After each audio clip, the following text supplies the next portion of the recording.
Welcome back guys to my channel. Today we're going to be ranking all of the Arkham Files games. Now for those who don't know what an Arkham Files game is, it's a series of board and card games made by Fantasy Flight Games, which are heavily based on the works of famous author H.P. Lovecraft.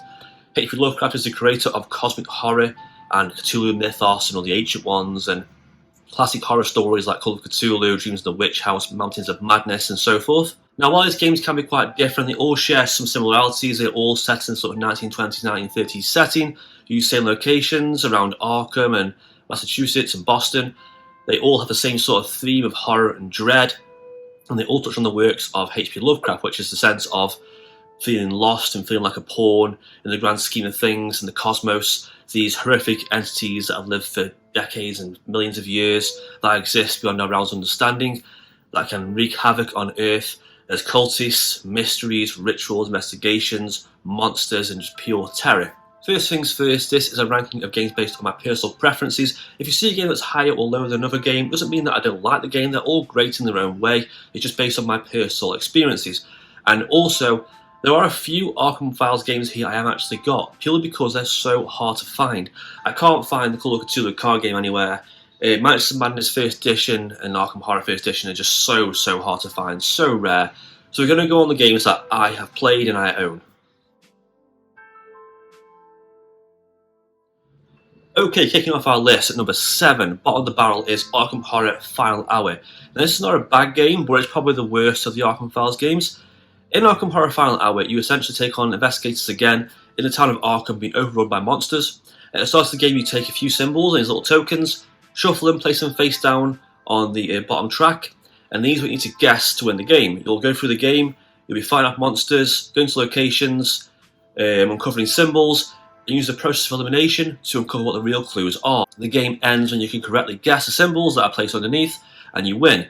The game features a lot of monsters, a lot of hordes of enemies, different abilities, and it's more combat heavy than the other games. The pros for Arkham Horror Final Hour. Setup time for this game is really fast, it's very simple to set up, just a few cards, a few tokens out, shuffle the tokens face down, monsters in a big box or big bag together, you're ready to go pretty much straight away. It's also probably the easiest game on this list to learn. The rules are extremely simple, you don't need a lot of information, you basically move around, damage enemies, do enough damage, you kill them, tick off the board, learn what a couple of symbols mean, and that's it. It's super easy to understand, it doesn't require much knowledge or in understanding of games. New codes picked up quite fast. The game is the easiest on this list to learn of all the Arkham Files games. It's super easy. You just have a character with a bunch of cards, you place some together, do a top half of one, bottom half of another, and do certain actions. You basically just move around, do damage to monsters, kill them, do certain abilities and keywords, and basically try and uncover the symbols on the map. It's quite simple to learn.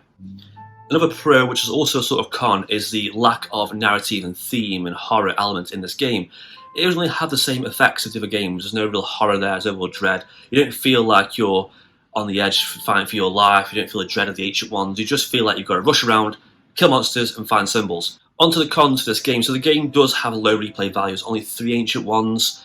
Monsters are quite limited, the characters aren't very unique. After you've sort of read the characters' cards, they don't really feel that different. It doesn't make much, you don't really get a sense of this is this character, this is what they do, they feel unique, they can do this, they can do that. It isn't really like that. They sort of kind of blend into one, they're quite samey.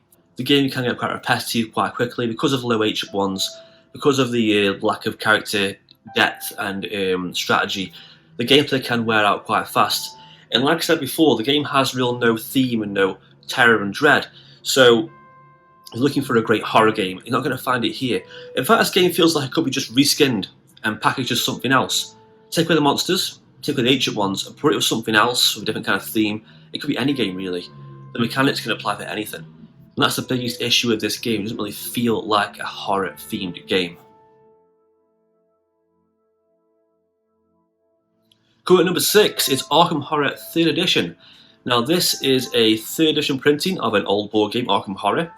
In Arkham Horror, you are essentially doing what you do all the time. You're investigators, there's an ancient one, mysteries, and you go around the board, solving clues, facing off monsters, fighting anomalies, warding, protecting certain areas, advancing the acts, different storylines, go to different resolutions, you'll fight monsters, you have to fight ancient ones, basically trying to save the world. It was sort of the old tried and true Arkham Horror style formula. So pros to this game, I do like the board, interchangeable boards that you can attach to each other, flip them over, different areas, different locations. You use little streets to connect them together to make a sort of larger board. It's quite nice, just a simple fold-out board area. You can put these pieces together and get a new area, new places, new locations. It does look different. It feels more unique than other board games. I like the anomalies and the warding. I like going to areas and seeing it being overrun. These large anomalies pop up, and you have to think, oh no, I've got to go back here quick and try to stop them. Getting overrun, getting all mixed up, getting all stressed out, getting all panicky. The game goes out of control quite fast. I do like that aspect. Adds a bit of depth to it. You can't just go around doing the clues, fight monsters. You've got to watch out for the anomalies too. They can make you lose the game. I like having to research clues to advance the act cards. I like how the story in this works, the Mythos cards. Basically, you have small cards that have small chunks of story on there and require different goals, and you flip them over and get more story cards and make a big chain of story cards that go along. It's these small little bite-sized chunks of stories that make up Arkham Horror. It doesn't require too much reading and investment, just little small paragraphs. But you can essentially form your own story along this way, and I do like branching paths, so you can start some way and another way. You can play a story and get a resolution. You can fail it and try to get something different. You're quite bad, you can do quite good. It's just nice to have all the story and all the progression of the game itself handled on just a few cards. And lastly, the monsters in the game are quite easy to handle, easy to manage, to move around and attack. There's just a few keywords. You take a few to start the game. They're your monsters first game. That's what you use. You put them in as the game requires. So that's quite fun to do as well, and fighting's quite simple, it's not too complicated. On to the cons for this game. So first of all, even though there was a lot of story cards in the game, and ancient ones and branching paths, you can find yourself more likely fall into the same trap of doing the same resolution, and getting the same story cards, and the same beats, the same narrative, the same endings of the game. So that can become quite samey and bother the game down a little bit as well sometimes. Another con is the game is very long. It's a long game. You're probably looking at about 2 to 3 hours, depending on how well you are doing at the game. I play this game solo, and some games can last 2 to 3 hours. That's for a solo experience, because you're constantly going around finding these clues, going to the next story, then another card gets added, you do that card, another card, and you're thinking, wow, this game is sort of, it gets so far, you get momentum, you build it up, you get your items, you know what you're doing, you go into the story, and you're advancing, and you're feeling good, and then you know a story card, and it's more things to find, more clues, and it just feels a little bit longer than it should be. Also, if you already own 2nd edition or other Arkham games like this, it's going to feel very samey. I wouldn't recommend getting this game if you own and love 2nd edition Arkham Horror. It's not going to feel different enough to warrant another purchase. If you haven't got 2nd edition Arkham Horror, you find it too hard to really find in the second-hand market anywhere, I recommend getting this game if you can find it cheap. It's a fun game, there's plenty of expansions for it and a lot of content. But if you do own Arkham Horror, it's probably not wise to buy something so similar. Number 5 is Arkham Horror 2nd Edition, so same game now, but a previous printing. Arkham Horror is pretty much like Arkham Horror 3rd Edition. Investigators, there's an ancient one, there's mysteries, there's cultists, there's rituals, find clues, go through the gates into the dimensions, come out, seal the gates, stop the ancient one, and save the world. It's quite a similar, time and true Arkham Horror story. Collecting gear, upgrading your stats, fighting monsters, same old stuff we've seen before. Onto the pros of Arkham Horror 2nd Edition. First of all, I love the retro aesthetic of this game. I love the cards, the insert, the dice, the characters, the board, the tokens. It all has this great retro old feel to it, and I love that so much. And the board itself as well is great. I love this old-fashioned style map of Arkham itself and all the shops, the locations, the police station, the hospital wing. It feels so vintage. It's got such a weird vintage quality to it. I also like how the rewards make sense on the board and they show you clearly what you're going to get from that area in the certain encounter phase. So for instance, if you need health, go to the hospital, go to the police station, you're probably going to get a gun or a unique item.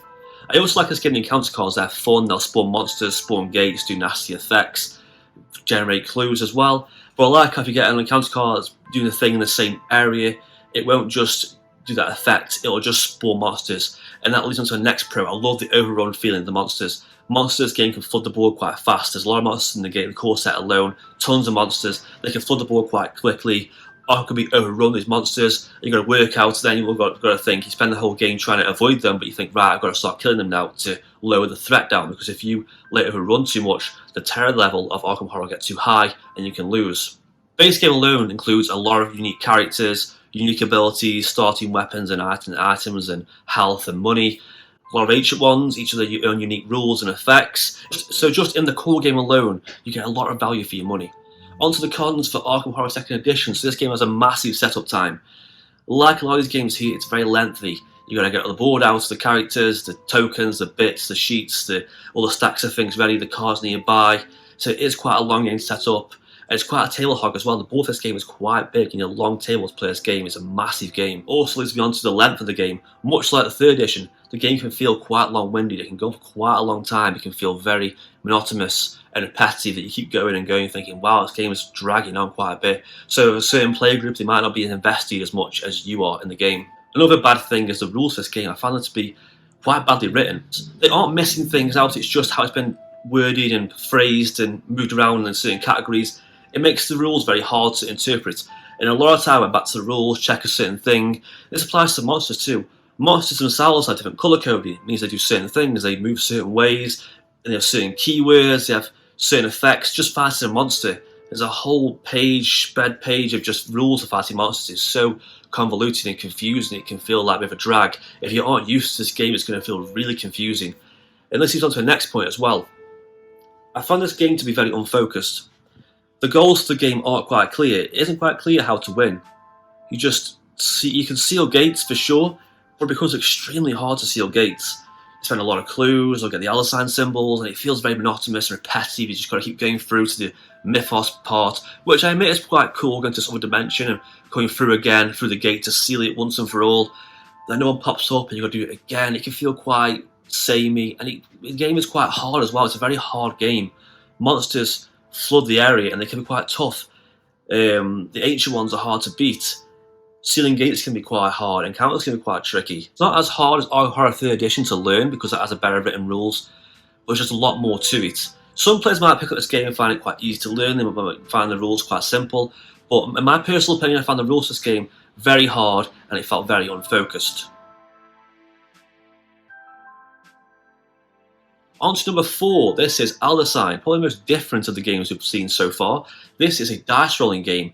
Essentially you pick a character, get a few unique items, pick an ancient one, and then take turns choosing a location and rolling dice to match symbols. Get the right symbols, spend clues, use spells, use weapons and items to manipulate dice results, collect the locations, as so investigating completed locations as trophies, spend these trophies to get elder signs, use elder signs to eventually defeat and seal away the ancient one.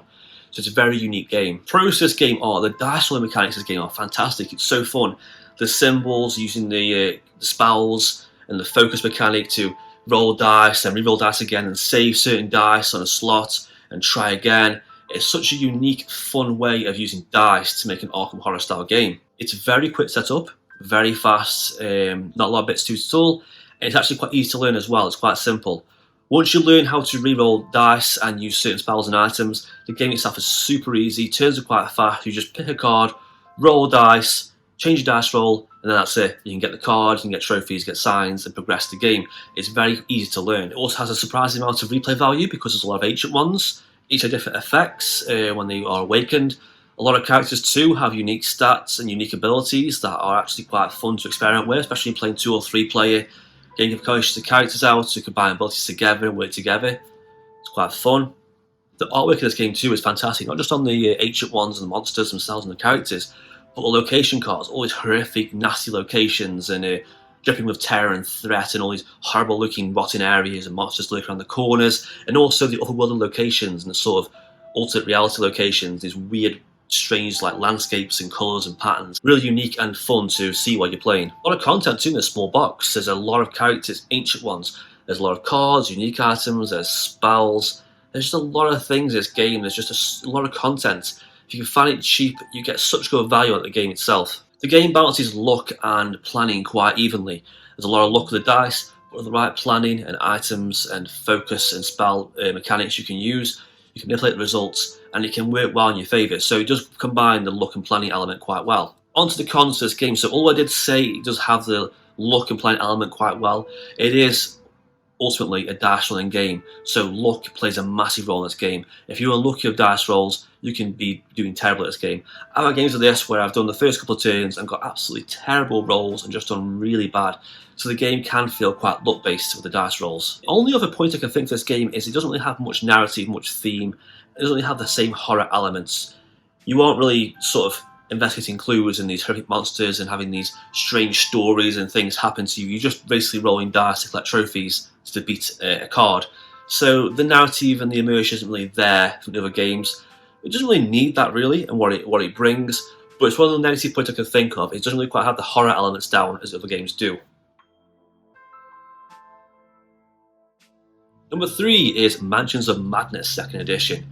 This is a fantastic app-driven horror game where you explore mostly mansions, but other locations too, like Innsmouth and docks and other homes. You talk to characters.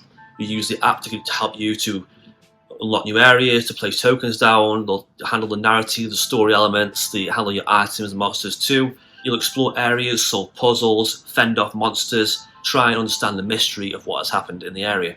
Pros, Mansions of Madness. One of the biggest pro is the app for this game. Now, we aren't much for app-driven games, I'm going to be honest, but the app for this game is fantastic. It really helps build the immersion and the horror elements. It is done so well. Not only does it handle things like items and your characters and monsters' health and what they've done, what they've moved, it also handles the music as well as a big thing. It handles music, sound effects, it handles how characters move, things happen in the story, how monsters can appear and places can set on fire, it can reveal new rooms, it can add tokens, it can explain things. It adds a lot of story in the app as well, like you can examine a painting, it'll tell you what it is. It'll handle the tests as well, how you do skill tests in the app as well. So there's a lot of stuff that the app does really well. The game sets up quite fast because a lot of things in the game are handled by the app. You use the app to choose a scenario, place down a couple of pieces, get your character ready, and you're ready to go pretty much. Because the game will unlock things as you go, you'll get items and new things as you play for the game. So initial setup time for the game is really quick. The story here is great, the immersion, the characters, the atmosphere, everything there. It feels the most Lovecraftian of all the games. The horror element is perfect here. In the right atmosphere, the right play group, turn the lights down low, put the music on creepy, play it on a tablet, play it on a TV screen, on the project the phone to the TV screen, and just play this awesome haunted house style horror game. The stories can branch out, you can go different routes, different take last time, you can get different resolutions, different endings.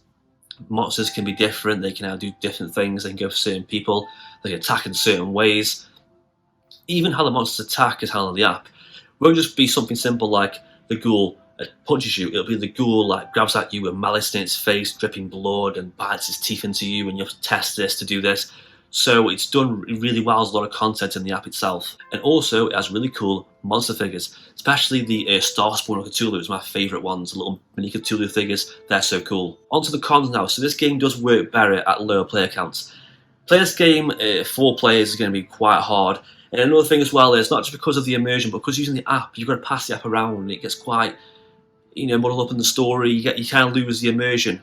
Because you get the app, you do a certain thing, they pass it along, they do certain things. It's quite hard to all huddle around an app and watch the same thing. So 3 or 2, probably I'd say 2 is the best for this game.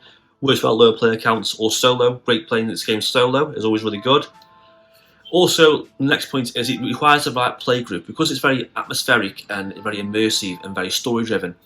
If you've got a bunch of friends who want to just have a laugh and just throw a few dice and play a fun game, it's not quite the game for you. Because it's more about the story itself and the horror. And as much as I do like this game, I wouldn't really play it with as much as the other games on this list because I need the right kind of players to play it with. I need the right atmosphere, the right setting. Maybe on a rainy Halloween night, a couple of people playing together with the candle-lit room and all dark and spooky atmosphere. That's the best time to Mansions of Madness. That's what it's best for. Also, it only has 4 scenarios. Now, they do have some branching paths. They can change a little bit, but they are mostly the sort of same story in a nutshell. So there's only 4 scenarios. Now, all of their expansions, you can buy DLC expansions in the app itself that come just for the base game. Only costs $4.99, and there's a whole new story, and some are really good. Problem is, though, the app won't let you share these stories. So I got the app on my phone, brought some DLC scenarios, and then I put it on the iPad. And then I logged into my same account, exactly the same account, Apple ID, all the same stuff. Because I brought the apps on the iPhone, I couldn't transfer the new levels to the app. So it wants me to buy them again. I thought, I'm not paying again for the same levels I've already brought. That's just ridiculous. I wish there was a way for Fantasy Flight Games with this and Lord of the Rings, James Middle Earth to allow you to stream across the app onto multiple devices. So if everyone had their own phone and their own app showing them what was going on, it'd be great. It's such a harder thing to do, to share a phone or a tablet, pass it around the table. It feels disjointed and it breaks the immersion, which is what the game is best for. Number 2 is Arkham Horror, the card game. Very popular game, still going strong today with expansions and releases. Much like the other games, you play investigators, you pick a story, you build a deck, and you go on an adventure using cards as locations, uncover mysteries, cultists, investigate locations, find clues, fight monsters, stop ancient ones from invading the earth in our reality and wreaking havoc on the world. So as before, the same tried and true Arkham Horror formula. Process game are the immersive campaign, so the campaign is great. You get this flavor text at the start, telling the story, introducing the characters, you make choices in the game, and then the story unfolds as you play. You get new choices that include different resolutions. A choice you made in one scenario will affect another scenario. When you play through the game again, different choices will get different endings. Some people might die, you might get new characters, new rewards, you might suffer more trauma, and it makes the game so replayable. I also love deck building in this game, the player XP, how you can build a deck and then you can gain XP from fighting monsters and uncovering the locations. Use the XP to buy stronger cards, even the same card upgraded. It feels great to get this deck and then work out what cards you need and get stronger cards and better cards, and you feel like your character is growing, you feel like your character is getting stronger. It feels great for a card game like this. And also it's great too because it helps you learn about deck building, because when you play the game and you'll think, I'm not really handling enemies too well, or I can't gather clues, I find it hard to get clues. Go to deck building, you can take out cards and put in new cards and think, right, now I can get clues, now I can fight enemies, now I can evade, now I can recover health a lot faster. So the deck building in this game is fantastic. You get a full campaign for this game, the replay value is fantastic, all the choices you can make, the resolutions, the outcomes. Each story has sometimes 1, 2, 3, 4, or even more resolutions that can then affect the next scenario, and the next scenario can have a sort of knock-on effects throughout the whole campaign. I love how they use cards for locations, for enemies, the act card, the agenda card. It's just really unique and inventive how they can use cards in this way, how the same card can be used for a location, flip it over, might be enemy on the back, or an act card can be turned over to reveal it's a monster, it's an ancient one. You know, it's just really well-crafted, finely tuned machine that is Arkham Horror, the card game. Also, each scenario feels unique. Every single scenario is so different. It's not just the same thing. It's not just go here, find clues, advance the act card, win the game. It's just so different every time. You might be running away from enemies, or a train being destroyed by a portal. You might be in the jungle somewhere trying to find an artifact, Indiana Jones style. You might be trying to stop a cult of witches in the woods and trying to get to the centre and finish them off.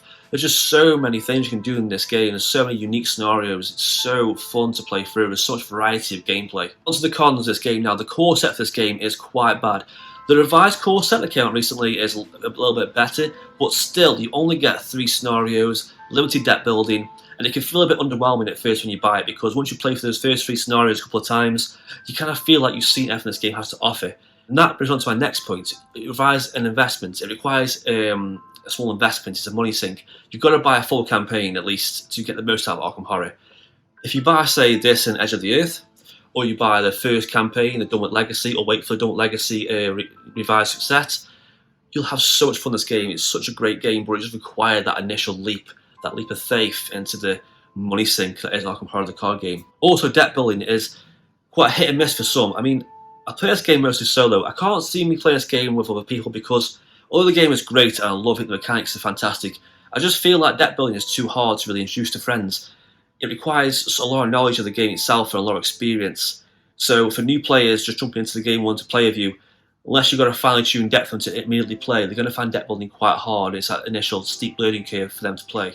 Also, the game setup time is quite high because of putting all these cards out, these tokens out, putting cards to one side, putting enemies in a separate deck, getting counter sets and different sets, getting find all the symbols and the cards, making your counter deck and the deck ready. There's a lot of stuff that's just put out. It just takes a long time to get a game, Arkham Horror, the card game, up and running.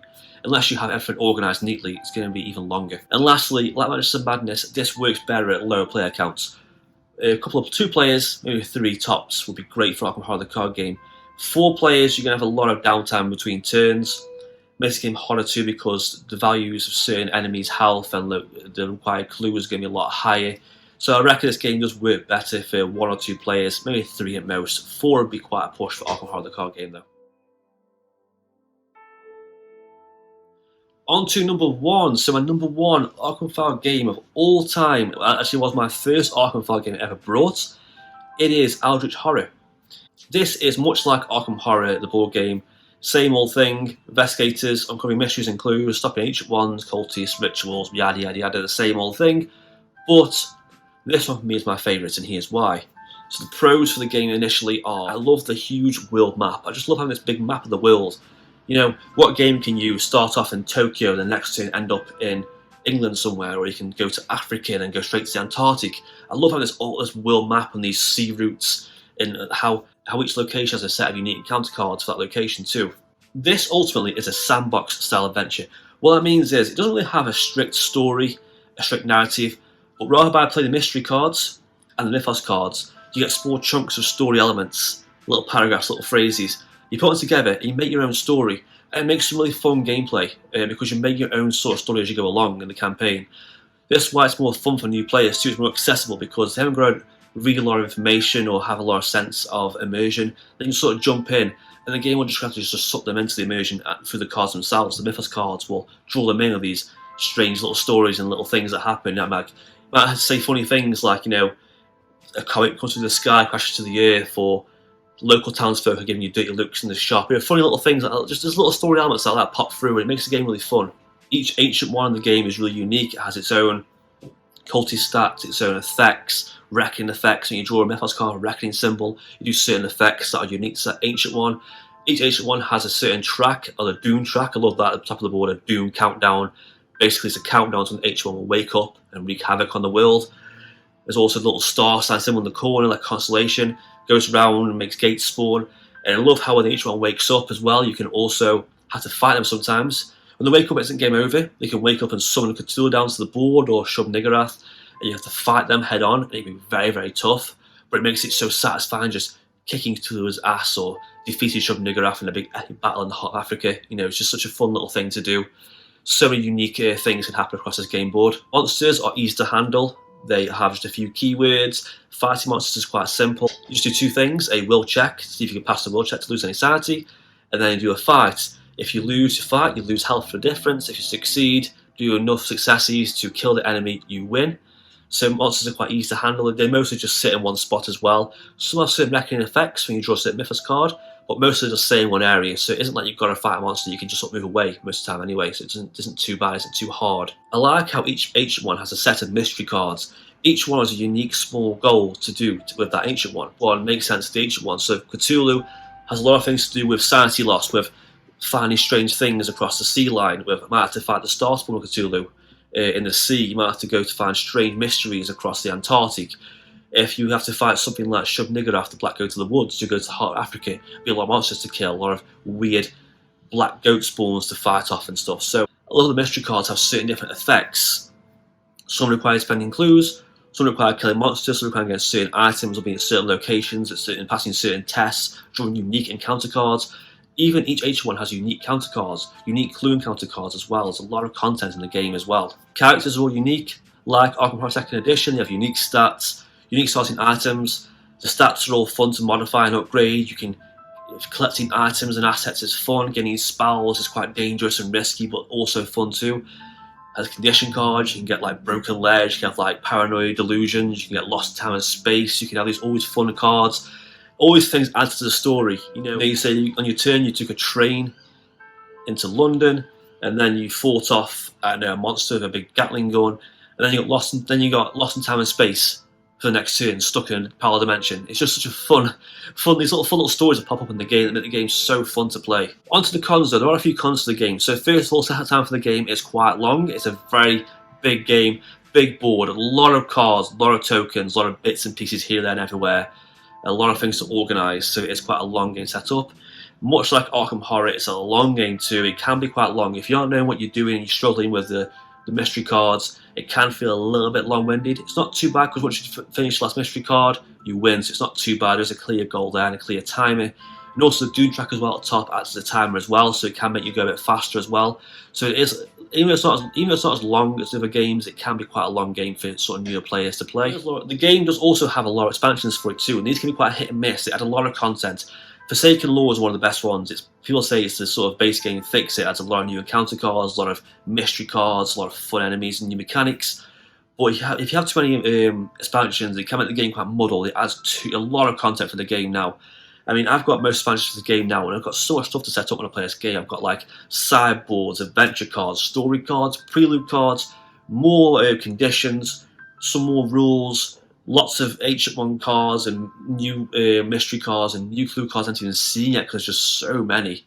So it can be quite a lot to get into. So if you like this game, I recommend just taking your time with expansions, just picking and choosing and buying them slowly over time. And also, lastly, even though I do like the sandbox style adventure and the sort of make your own story as you go along, it isn't quite as immersive as other games. The horror element isn't quite as strong here as it is in other games as well, such as Manchester Madness, Arkham Horror. But at the same time, though, this applies to a pro. It's more accessible for new players. It doesn't require like a lot of reading or a lot of immersion. The horror element isn't quite as strong here. It's sort of like a disaster game. It's end of world. The world's going to end. This big creature, this big monster in space is going to wake up and destroy everything in so many turns. The track goes down. We're going to work together and stop it. And that right there makes Aldrich Horror my favourite game. It's just, I love the simplistic thing of getting a big bad monster, big ancient one. This is what we've got to fight. Let's work together and stop it from destroying the world. And that is it for my Arkham File ranking video. Any comments about games you saw on this list that you think should be higher or lower, or anything I missed on this list, let me know in the comment section. And as always, like and subscribe if you can, and thank you for watching.